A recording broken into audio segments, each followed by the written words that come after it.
कार्तिक महीना शुरू हो चुका है। जो भी भक्तजन इस पावन महीने में कार्तिक मास की कथा को सुनते हैं, कहते हैं और साथ ही इस कथा को सुनते समय हुक्कारा भरते हैं, उन सभी पर भगवान विष्णु और माँ लक्ष्मी की कृपा बनी रहती है। यह कथा बहुत ही पवित्र कार्तिक मास की कथा है, तो इस कथा को पूरी सुननी चाहिए। इस कथा को कभी अधूरी नहीं छोड़नी चाहिए। जो भी भक्तजन इस कथा को अधूरी छोड़ता है, माँ लक्ष्मी उनसे रूठ जाती है, भगवान विष्णु क्रोधित हो जाते हैं। तो इस कथा को पूरी सुनना और चैनल को सब्सक्राइब करना। एक नगर में एक ब्राह्मण दंपति रहते थे। वे दोनों प्रतिदिन 7 कोस दूर गंगा और यमुना नदी में स्नान करने जाते थे। इतनी दूर आने जाने से ब्राह्मण की पत्नी थक जाती थी और एक दिन उसने अपने पति से कहा कि हमारा एक पुत्र होता तो कितना अच्छा रहता। हमारे एक बहू आती और जब हम घर से वापस जाते तो हमें बना बनाया खाना मिल जाता। बहू घर का काम भी कर देती। अपनी पत्नी की बात सुनकर ब्राह्मण ने कहा, तूने बात तो सही कही है, चल मैं तेरे लिए एक बहू ला ही देता हूँ। ब्राह्मण ने कहा कि एक पोटली में आटा डालकर कुछ मोहरे रख दे। ब्राह्मण के कहे अनुसार उसने पोटली बांधकर दे दी और पोटली लेकर ब्राह्मण चला गया। ब्राह्मण सफर के दौरान यमुना के किनारे बहुत ही सुंदर लड़की दिखाई दी। वे रेत में घर बनाकर खेल रही थी। उनमें से एक लड़की ने कहा कि मैं अपना घर नहीं बिगाड़ूंगी, मुझे तो रहने के लिए ये घर चाहिए। उस लड़की की बात सुनकर ब्राह्मण मनी मन सोचने लगा कि बहू बनाने के लिए यह लड़की उचित है। जब वो लड़की जाने लगी तो ब्राह्मण भी उसके पीछे पीछे उसके घर तक चला गया। अब वहाँ जाकर ब्राह्मण ने उस लड़की से पूछा कि बेटी, कार्तिक मास चल रहा है, इसलिए मैं किसी के घर खाना नहीं खाता। मैं अपने साथ आटा लेकर आया हूँ। तुम अपनी माता से पूछो कि क्या वो मेरे लिए आटा छानकर 4 रोटी बना देगी। यदि वो मेरा आटा छानकर रोटी बनाएगी तो मैं रोटी खा लूँगा। लड़की ने जाकर अपनी माँ को ये सारी बात बताई तो माँ ने कहा, उचित है, जाकर ब्राह्मण देव से कह दो कि वो अपना आटा दे दे और मैं रोटी बना दूंगी। जब वो आटा छानने लगी तो आटे में से मोहरें निकली। वो सोचने लगी कि जिसके आटे में इतनी मोहरें हैं उसके घर में कितनी मोहरें होगी।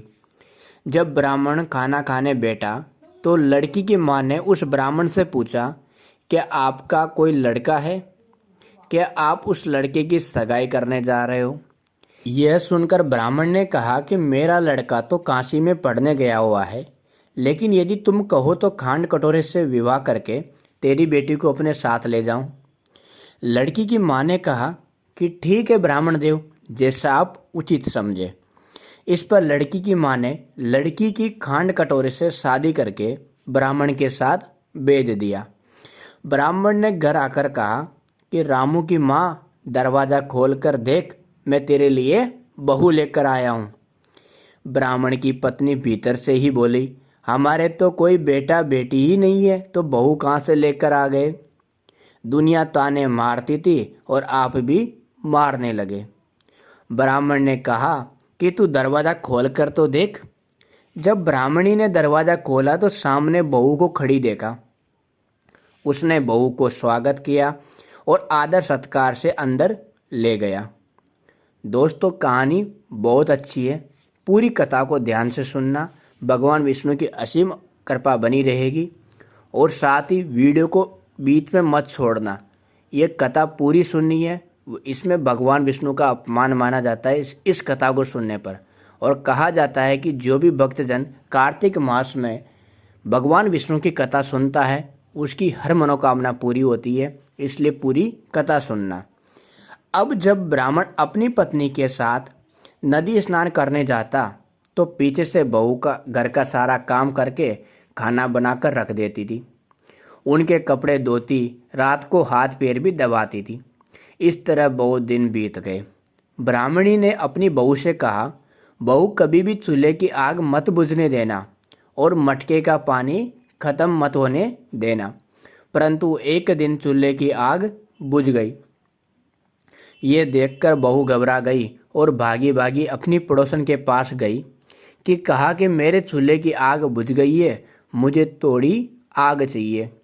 मेरे सास ससुर सुबह 5 बजे से गए हुए हैं, वो थके हुए घर आएंगे, इसलिए मुझे उनके लिए खाना बनाना है। ये सुनकर पड़ोसन ने कहा कि तू बावली है, तुझे ये दोनों मिलकर पागल बना रहे हैं। इनके कोई पुत्र नहीं है, ये निसंतान है। बहू ने कहा, नहीं ऐसा मत बोलो, इनका बेटा तो बनारस काशी में पढ़ने गया हुआ है। इस पर पड़ोसन ने कहा कि ये तुझे झूठ बोल कर लाए हैं, मेरी बात सच मान, इनके कोई बेटा नहीं है। अब बहू पड़ोसन की बातों में आ गई और कहने लगी कि अब आप ही बताओ कि मैं क्या करूं। पड़ोसन ने कहा कि करना क्या है, जब तुम्हारे सास ससुर आए तो जली हुई रोटियां बना कर देना, बिना नमक की दाल बना कर देना, खीर की कड़ची दाल में और दाल की कड़ची खीर में डाल देना। पड़ोसन ने उसे अच्छे से सिका पड़ा दिया। फिर जब उसके साथ सास ससुर घर आए तो उसने न तो उनका आदर सत्कार किया, ना ही उनके कपड़े धोए।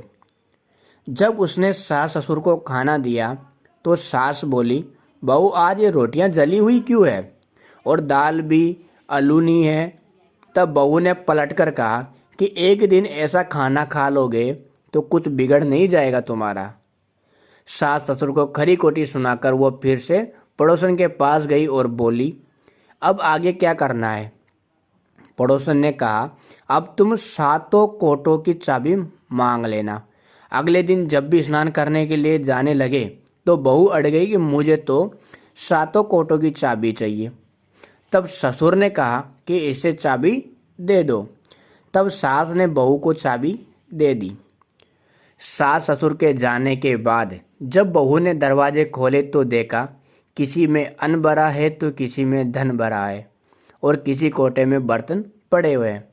जब उसने सबसे ऊपर का 7वां कोटा खोला तो देखा कि शिवजी, पार्वती, गणेश जी, लक्ष्मी माता जी, पीपल पतवारी, कार्तिक के ठाकुर, राई दामोदर, तुलसी जी का बिड़वा, गंगा यमुना और 33 कोटि देवी देवता विराजमान है। वहीं पर एक लड़का चंदन की चौकी पर बैठकर माला जप रहा है। ये सब देखकर उसने लड़के से पूछा कि तुम कौन हो। तब लड़का बोला कि मैं तेरा पति हूँ, अभी दरवाज़ा बंद कर दे, जब मेरे माता पिता आएंगे तब दरवाज़ा खोलना। ये सब देखकर बहू बहुत खुश हुई और 16 श्रृंगार कर सुंदर वस्त्र पहनकर अपने सास ससुर का इंतजार करने लगी।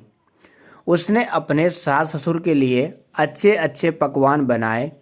जब उसके सास ससुर घर पर आए तो उसने उनका आदर सत्कार किया, प्रेम पूर्वक खाना खिलाया और हाथ पैर दबाने लगी। पैर दबाते दबाते बहू ने कहा कि माँ, आप इतनी दूर गंगा यमुना स्नान करने के लिए जाती हो तो आप थक जाती हो, इसलिए आप घर पर ही स्नान क्यों नहीं करती। ये सुनकर सास कहने लगी कि बेटी, गंगा यमुना घर पर तो नहीं बहती है। तब उसने कहा, हाँ माँ जी, बहती है, चलो मैं आपको दिखाती हूँ। जब बहू ने 7वां कोटा खोलकर दिखाया तो उसमें शिव जी, पार्वती जी, गणेश जी, लक्ष्मी जी, पीपल पतवारी, कार्तिक के ठाकुर, राई दामोदर, तुलसी जी का बड़वा और गंगा यमुना बह रही है और 33 कोटि देवी देवता विराजमान है। वही चौकी पर बैठा एक लड़का माला जप रहा है। माँ ने उसे देखकर कहा कि बेटा तू कौन है। तो लड़का बोला, माँ, मैं तेरा बेटा हूँ। तब ब्राह्मणी ने पूछा, तू कहाँ से आया है। तो लड़के ने जवाब दिया कि मुझे कार्तिकेय ने भेजा है। माँ ने कहा, बेटा ये संसार कैसे मानेगा कि तू मेरा बेटा है। तो माँ ने कुछ विद्वान पंडितों से मदद मांगी। पंडितों ने कहा कि इस बार बहू बेटा खड़े हो जाइए और उस पार माँ खड़ी हो जाइए। माँ ने चमड़े की अंगियाँ पहनी हो और छाती में से दूध की धार निकलकर बेटे की दाढ़ी मूछ भीगे, पवन पानी से गठजोड़ा बंधे, तब मानेंगे कि ये इस माँ का ही बेटा है।